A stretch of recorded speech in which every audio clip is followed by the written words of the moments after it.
അവിടെ നിൽക്കൂ. ആ പൂ അങ്ങ് എടുത്തു കൊടുക്കൂ. ഇവിടെ നിന്ന് അർപ്പിച്ചാ മതി.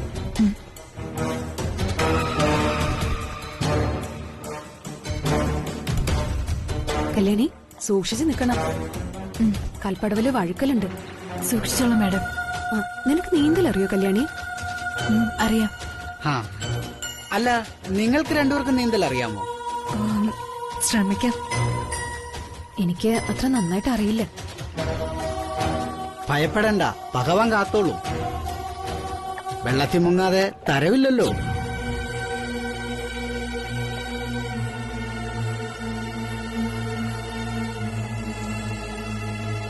വരൂ.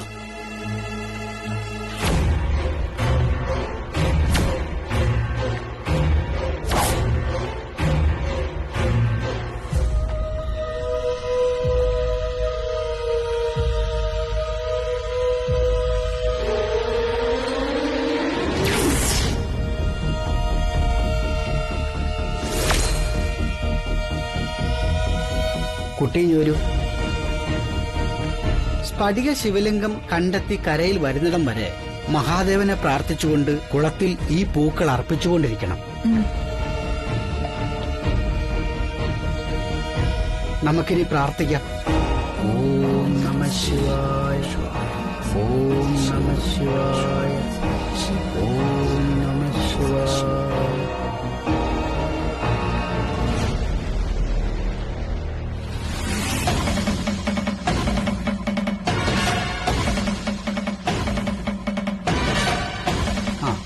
നിങ്ങൾ രണ്ടുപേരും കുളത്തിൽ ഇറങ്ങുന്നതിന് മുമ്പ് നന്നായിട്ട് മഹാദേവനെ പ്രാർത്ഥിക്കുക. എന്നിട്ട് വെള്ളത്തിൽ ഇറങ്ങാവൂ. ഓം നമഃ ശിവായ, ഓം നമഃ ശിവായ, ഓം നമഃ ശിവായ.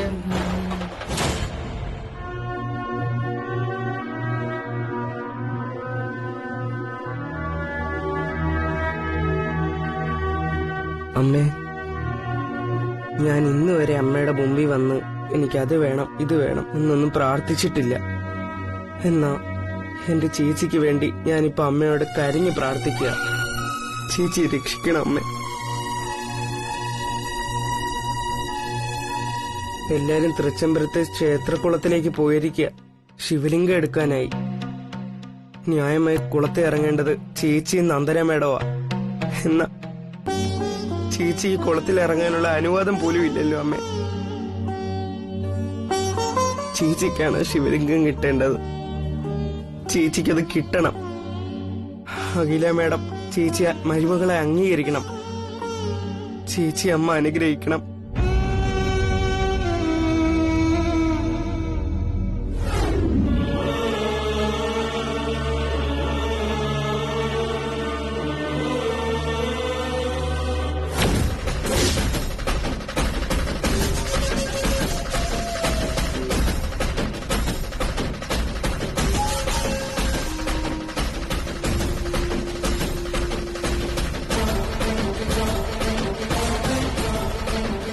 പ്രാർത്ഥിച്ചു തീർന്നോ?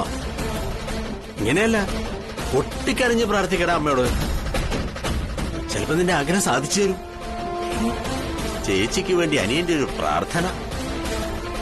നിന്റെ അമ്മ ഇപ്പൊ ജീവിച്ചിരിപ്പുണ്ടായിരുന്നെങ്കിലേ ഈ മക്കളെ കൊടുത്ത് 1000 വട്ടം തലനെല്ലി ചാവുമായിരുന്നു. അത്രയുണ്ട് മക്കളുടെ സൽപ്രവർത്തികൾ.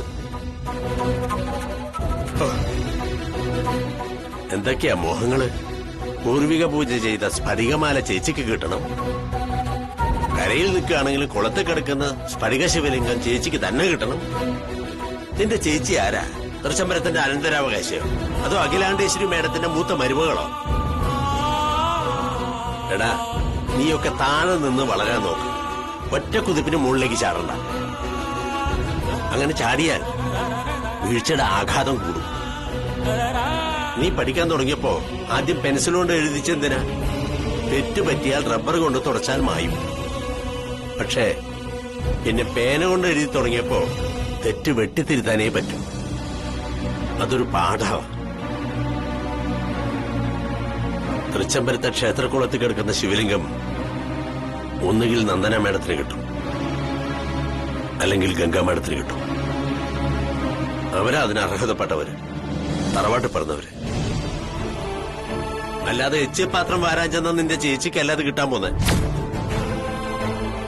അവന്റെ ഒരു മോഹം. എടാ, അതിമോഹവും എടുത്തിയാട്ടവും ആപത്ത് ക്ഷണിച്ചു വരുത്തും. ആ മോഹമൊക്കെ വെറുതെയാ. അതിന്റെ അനന്തരഫലം കണ്ണീരാ, കണ്ണീര്. നിങ്ങളെപ്പോലെ രണ്ട് അസുരവിത്തുകളെ ചുമന്ന് പ്രസവിച്ചതുകൊണ്ടാ എന്റെ സുതയെ ദൈവം നേരത്തെ അങ്ങ് വിളിച്ചത്. മോഹിക്കാൻ നടക്കുന്നു.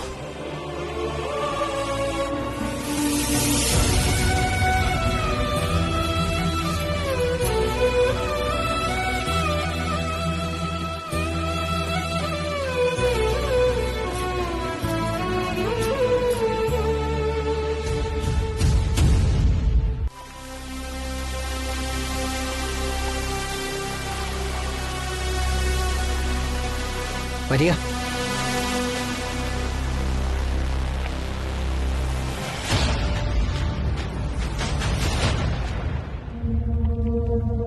കുട്ടി, ഇങ്ങോട്ട് വരൂ. അതവിടെ വെച്ചോളൂ. ഇത് കുളത്തിൽ അലിയിക്കുക.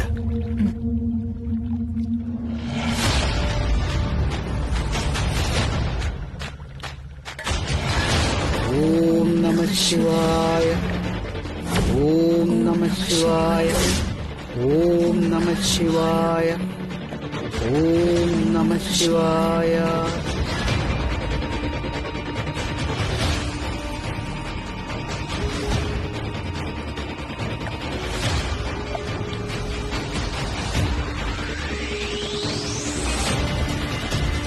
ഈശ്വര കാത്തോളൂ.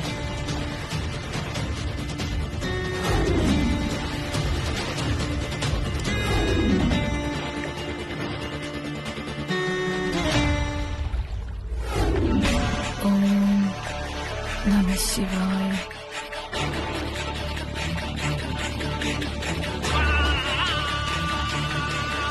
പ്രിയങ്കയുടെ വാടക കൊലയാളി ഇപ്പൊ കുളത്തിനടിയിൽ വെച്ച് നന്ദനയെ തീർക്കും. അങ്ങനെ സ്ഫടിക ശിവലിംഗം ഗംഗയുടെ കൈകളിലെത്തും.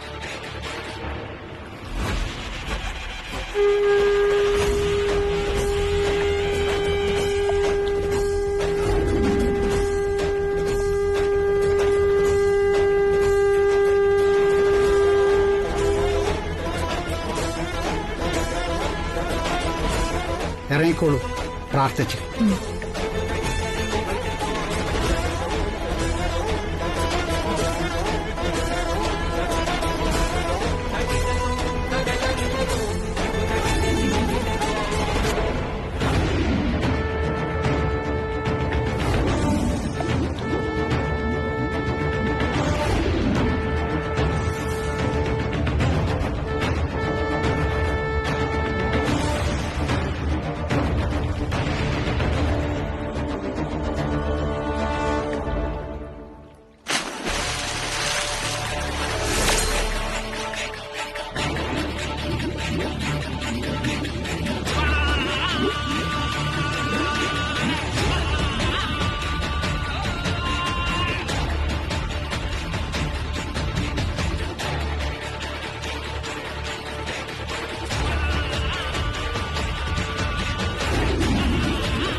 ശിവായ. ഓം നമഃ ശിവായ. ഓം നമഃ ശിവായ.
ശിവലിംഗം കിട്ടി.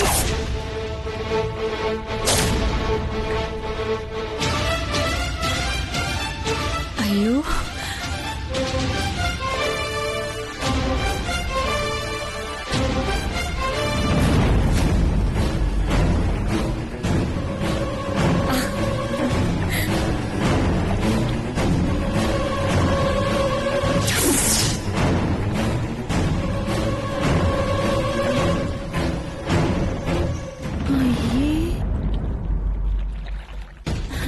അയ്യോ ഗംഗേ, അത് ശിവലിംഗം അല്ല, ശംഖാണ്, ശംഖ്.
അയ്യോ കല്യാണി,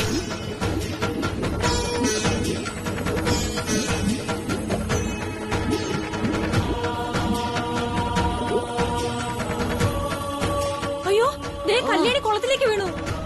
ആശം. കല്യാണി പേടിക്കണ്ട പേടിക്കണ്ട, നന്നായി നീന്തലറിയാവുന്ന കുട്ടിയാ.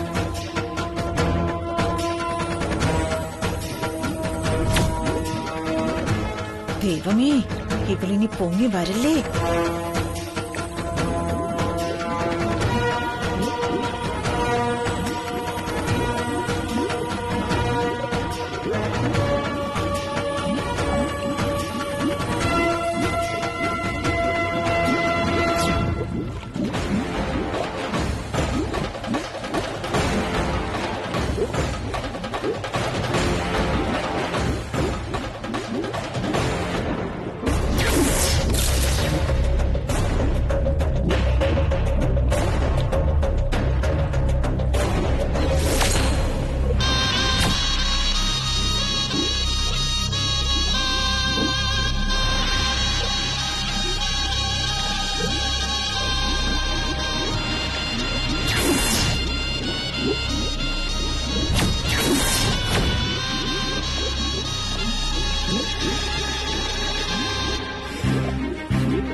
അങ്ങനെ നന്ദന തീർന്നു കിട്ടി.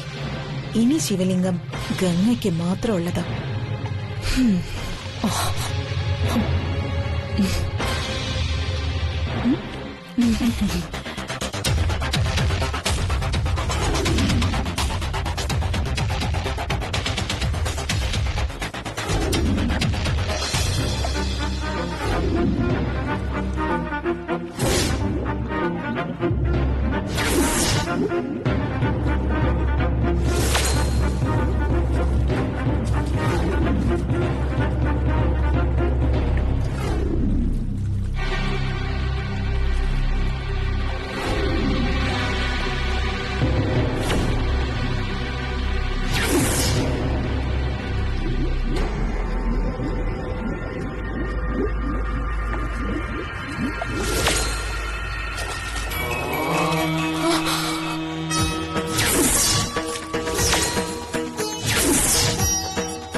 ശിവായ.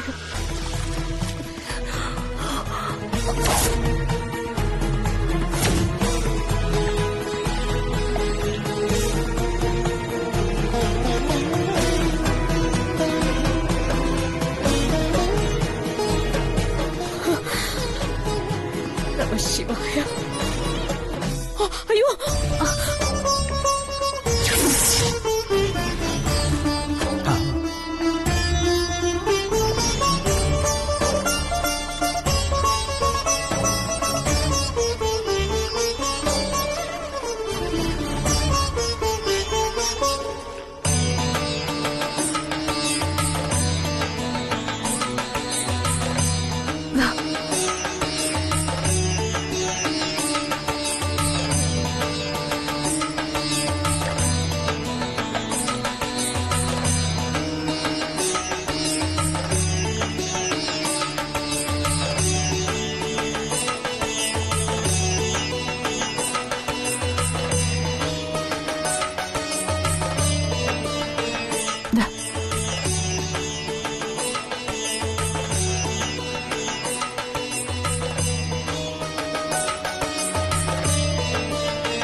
രക്ഷിക്കണേ, പാമ്പ്, വലിയ പാമ്പ്. പാമ്പോ? പാമ്പ്, പാമ്പ്, പാമ്പ്. അയ്യോ, കഴിഞ്ഞ 30 കൊല്ലമായി 2 നേരവും ഞാൻ ഈ കുളത്തിൽ കുളിക്കുക. ഇവിടെ പാമ്പൊന്നുമില്ല. ആരാ നീ? നിനക്കെന്താ അമ്പലക്കുളത്തിൽ കാര്യം? പാമ്പോ? ഈ കുളത്തിൽ പാമ്പൊന്നുമില്ല. എന്നെ കാലി ചുറ്റി, എന്നെ കടിച്ചു. അയ്യോ, അയ്യോ, വേദന എടുക്കുന്നേ.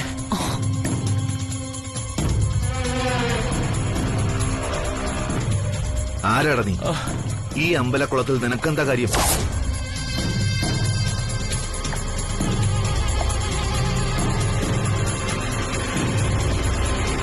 മാഡം, ഇവൻ കത്തിയുമായിട്ടാ കുളത്തിലിറങ്ങിയത്. നിങ്ങളിൽ ആരെയോ കൊല്ലാൻ വേണ്ടി വന്നിരിക്കുക ഇവൻ. ക്രിമിനലാ.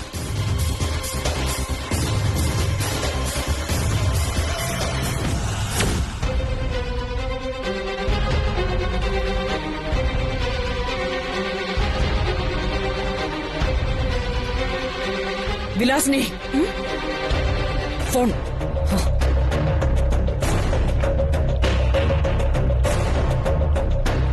ഹലോ, ഞാൻ അഖിലാണ്ടേശ്വരി.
അയ്യോ സാറേ, എന്നെ പാമ്പ് കൊത്തി സാറേ.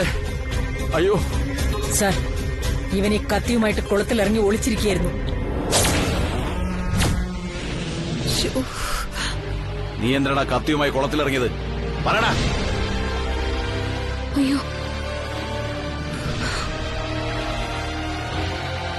സാർ ഇവനെ വെറുതെ വിടരുത്. ശരിക്കും എന്താ ഉണ്ടായി മാഡം? സ്ഫടിക ശിവലിംഗം കുളത്തിൽ നിന്ന് എടുക്കുന്ന ഒരു ചടങ്ങ് ഇവിടെ നടക്കുന്നത്. സ്ത്രീകൾ കുളത്തിലിറങ്ങി അത് ചെയ്യുന്ന സമയത്ത് ആരും കാണാതെ ഈ കത്തിയുമായി കുളത്തിലുണ്ടായിരുന്നു ഇവൻ. അയ്യോ സാറേ, എന്നെ പാമ്പ് കൊത്തിയതാ. പിടിച്ചോണ്ട് വാടോ സാർ.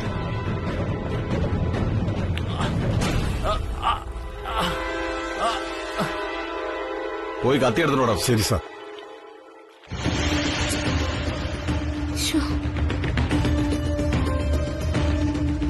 ഈ പറഞ്ഞതൊക്കെ ശരിയാണോടാ?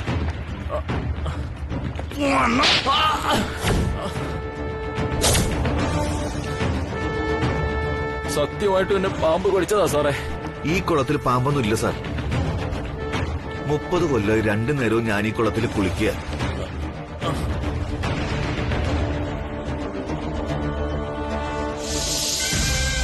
സാർ, ഇതോ പാമ്പ്. സത്യമാണ് സാറേ. പാമ്പോ? സാറത് പാമ്പ് തന്നെ.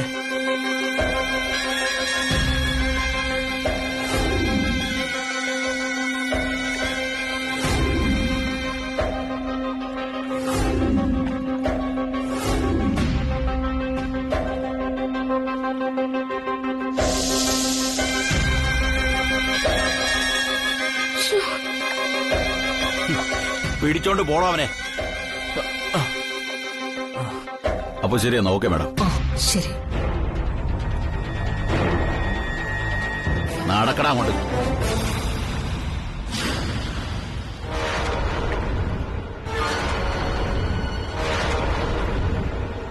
എടുത്ത് കേട്ടോ.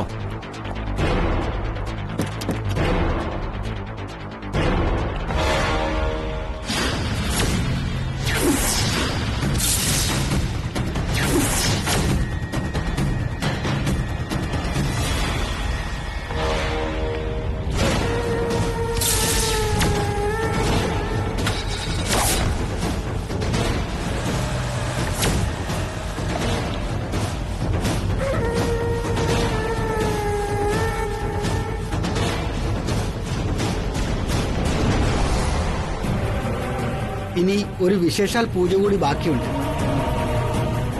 നമുക്കെല്ലാവർക്കും ക്ഷേത്രത്തിലേക്ക് മടങ്ങാം.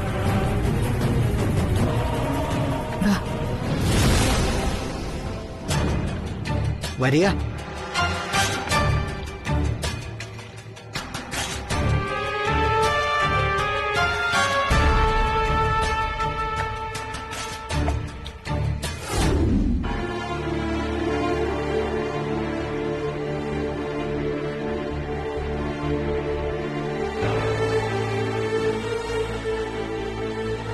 ശിവലിംഗം എടുക്കാൻ പോയവരെ കുറിച്ച് ഒരു വിവരമില്ലല്ലോ ആനന്ദ്. എനിക്കെന്തോ ഒരു ടെൻഷൻ. നീ അമ്മയൊന്ന് വിളിച്ചു നോക്കി. അമ്മ തിരക്കിലായിരിക്കും. ഞാൻ കല്യാണി വിളിക്കാം.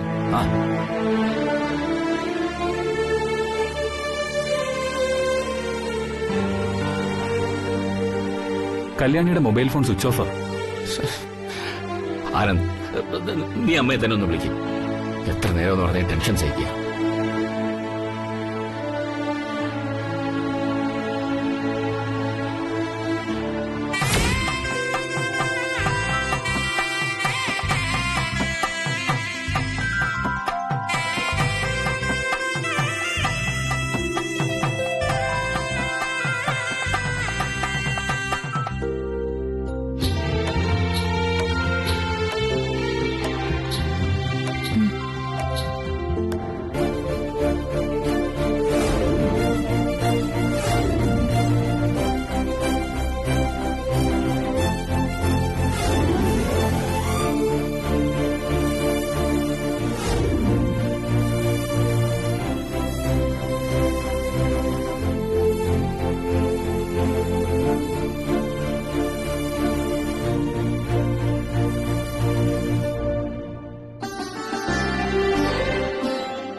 നന്ദനയുടെ കയ്യിലാണല്ലോ ശിവലിംഗം ഇരിക്കുന്നത്.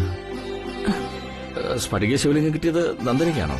അല്ല, അത് അതെ സാർ, ശിവലിംഗം കിട്ടിയത് നന്ദന മാഡത്തിനാ.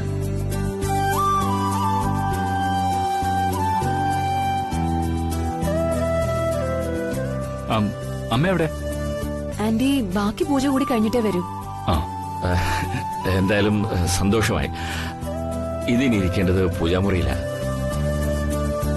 നന്ദന ഒരു കാര്യം ചെയ്യും, ഈ ശിവലിംഗം കൊണ്ടുപോയി പൂജാമുറിയിൽ വെച്ച് പ്രാർത്ഥിക്കുക. ശരി അങ്കിൾ. കല്യാണി, നീയും കൂടി എന്നോടൊപ്പം പൂജാമുറിയിലേക്ക് വരണം. ശരി മാഡം, വാ.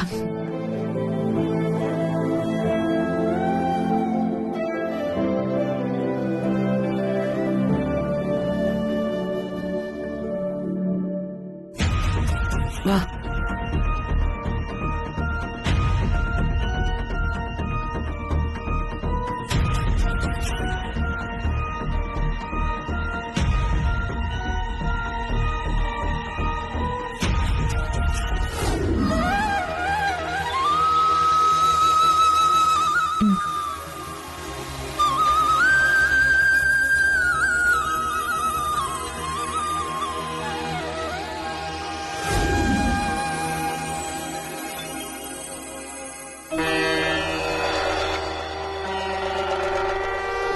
ദാ, 3 തവണ ഒഴിയണം.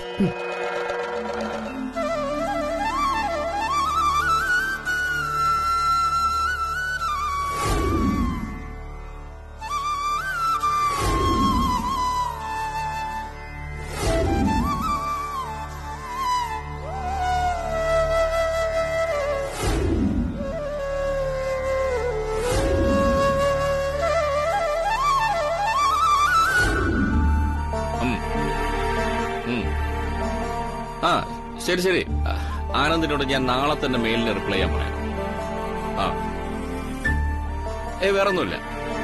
Okay, bye. ആ അഖില, എന്താ എത്ര വൈകിയത്?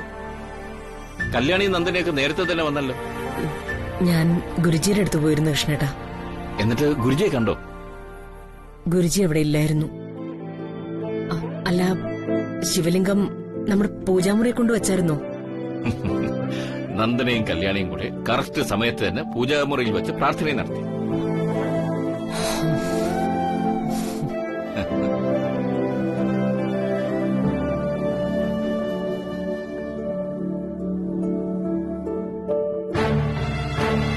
നന്ദന കൃഷ്ണേട്ടനോട് വേറൊരു കാര്യം പറഞ്ഞായിരുന്നു. ഇല്ല, എന്താ അഖില? ഗംഗയും നന്ദനയും ഇന്ന് വലിയൊരു ആപത്തിൽ നിന്ന് തലനാരഴിക്കാൻ രക്ഷപ്പെട്ടത്. ആപത്ത് നിന്നു? എന്താപത്ത്?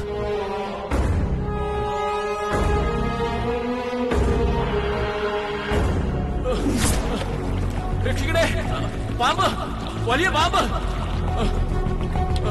അയ്യോ മാഡം, ഇവൻ കത്തിയുമായിട്ടാ കുളത്തിലിറങ്ങിയത്.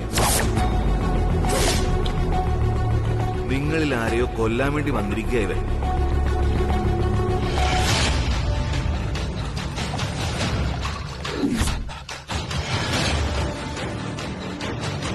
അവൻ പ്രിയങ്കയുടെ ആളായിരുന്നു.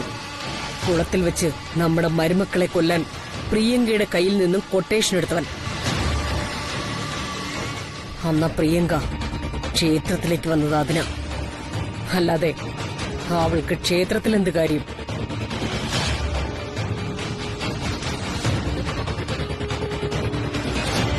ഭാഗ്യത്തിന് ആ സമയത്ത് സർവീശ്വരനായ ഭഗവാൻ പാമ്പിന്റെ രൂപത്തിൽ വന്ന് നമ്മുടെ മരുമക്കളെ രക്ഷിച്ചു. ആ ക്ഷേത്രക്കുളത്തിൽ അങ്ങനൊരു പാമ്പിനെ ഇതുവരെ ആരും കണ്ടിട്ടില്ല. ആ പ്രിയങ്ക ഇനി വെറുതെ വിട്ടുണ്ടാക്കില്ല. എത്ര പ്രാവശ്യം എന്ന് പറഞ്ഞു. മാറുമെങ്കിൽ മാറട്ടെ എന്ന് കരുതി നമ്മൾ അവൾക്ക് മാപ്പ് കൊടുത്തത്. ക്ഷമിക്കുന്നതിനൊക്കെ ഒരു പരിധിയില്ല. ഇതുവരെ അവള് ചെയ്തിട്ടുള്ളതൊന്നും നമ്മളെ പേടിപ്പിക്കാൻ വേണ്ടിയായിരുന്നില്ല, ഇല്ലാതാക്കുക എന്ന ഒരൊറ്റ ലക്ഷ്യത്തോടു കൂടിയായിരുന്നു. ഇതും അങ്ങനെ തന്നെ. ഇനി അത് ആവർത്തിച്ചുകൂടാ. അതിന് വേണ്ടത് എന്താണെന്ന് വെച്ചാൽ നമ്മളത് ചെയ്യണം. അവൾക്ക് വേണ്ടത് ഞാൻ കരുതി വെച്ചിട്ടുണ്ട് കൃഷ്ണേട്ടാ. ചൂടാറുന്നതിന് മുൻപ് അവളുടെ കയ്യിൽ കൊടുക്കണം.